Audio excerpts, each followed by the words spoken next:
We'll step into the bigger world of oil in just about a minute, but let's take a look at how the oil and gas space finished off about 0.23% in the red on Monday, and that was, blame it on two of the big seven majors. Owando, the first culprit, 1.423 billion ordinary shares, negative 3.69%, finishing the first trading day of the week at 7.30.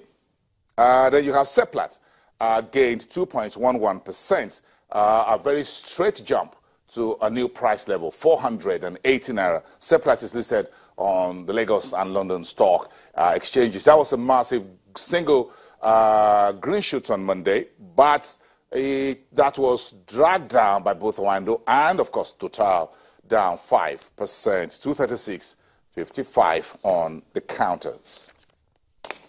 So it's pretty bad news that U.S. shale oil producers are likely to increase their production by more than 300,000 barrels per day by December. Of course, OPEC held a meeting recently and agreed that they should keep the status quo and everyone should behave within the body to make sure that there's no excess production in the market. Saudi Arabia also pledging to keep things moving. However, Nigeria and Libya continue to produce more. Then we got a news during the week that Libya is now production has been shut down a little bit, about 200,000 barrels per day. Then we see oil prices going to the heavens. No thanks to the face-off between Washington and Pyongyang over whether North Korean leader will pump some missiles in the Pacific Ocean.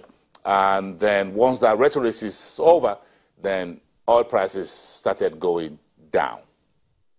Bolanle Olutosin is here from Financial Derivatives, one of the economists and research analysts there. Good morning. Morning.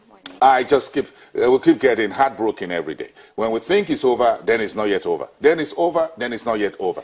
And we're all thinking, well, thank goodness, perhaps this face-off between Washington and Pyongyang will stay just a little bit longer, maybe a week, maybe 2 weeks, so we can have 50, 52, 53, maybe 50, maybe 60. But it doesn't happen. It didn't happen. Yes, so first of all, I'll just run through the burning issues for today. So the first thing is that oil price is actually declining, is on the decline as at this morning to about $50.7 per barrel, mainly due to the demand side and not even the supply side this time. I think the Chinese refining activity has actually slowed down. We're not sure, why this is happening, but we've just seen a slowdown in activity, which has fed into prices.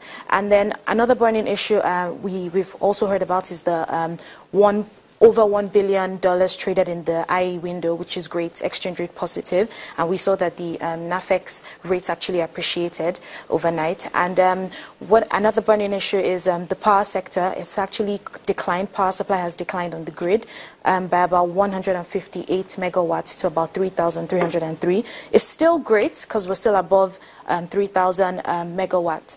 So and also diesel prices actually declined as well from about 170 naira per liter to 160. So this is good news.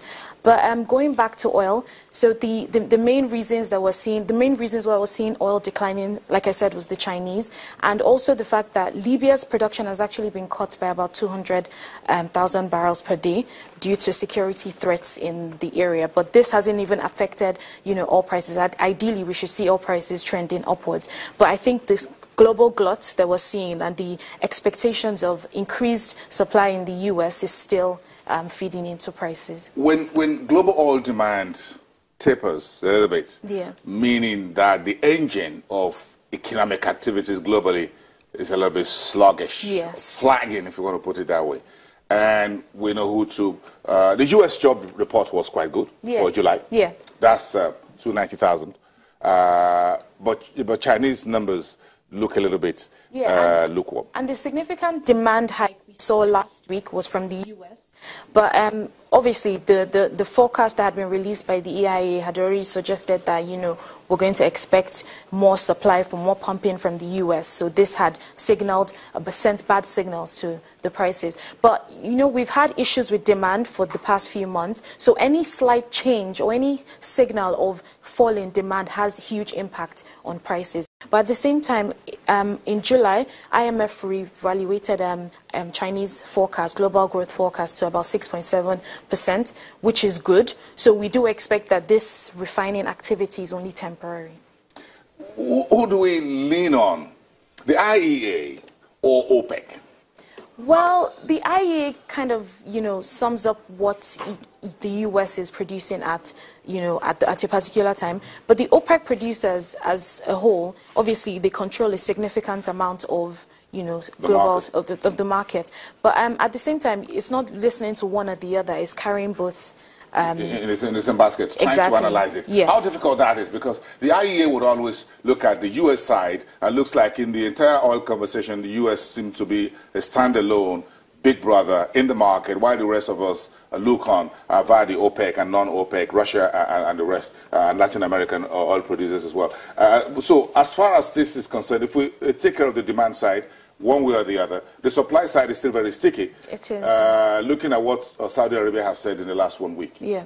So they've mentioned the fact that they're going to cut back on their exports.